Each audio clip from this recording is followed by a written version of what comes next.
Então, durante a noite a gente oferece peixe. Para os amigos, primos, né? Todo mundo leva. Você não sabe o que está acontecendo à noite. Então, como a gente vamos ser o dono do Quarupi, a gente vai alimentar o povo, né? É o Alapiti, Camaiurá, Meinac, que vai ser o anfitrião lá no Yalapiti. Só os donos do Quarupi, né? Então a gente vai ter compromisso só quando viu o cantor de outra etnia cantar. Lá no canto da aldeia, num tronco, né? A gente oferece peixe, mingau. Mas ali já começa uma interação com esse que é o Quarupi, que é onde ele vai voltar no tronco do Quarupi no dia da festa. Esse próprio falecido.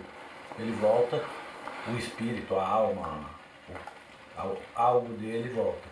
E nesse dia do Quarupi rompe essa barreira que tem entre o mundo dos vivos com o dos mortos. Dos espíritos com, né, com os corpóreos, assim.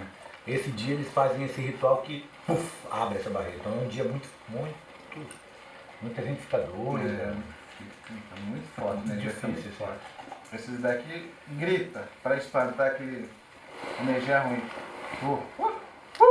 Né? Para espantar. Todo mundo junto gritando. Cada 2, 5, 10 segundos. Então, não pode nem deixar a energia ruim chegar, né?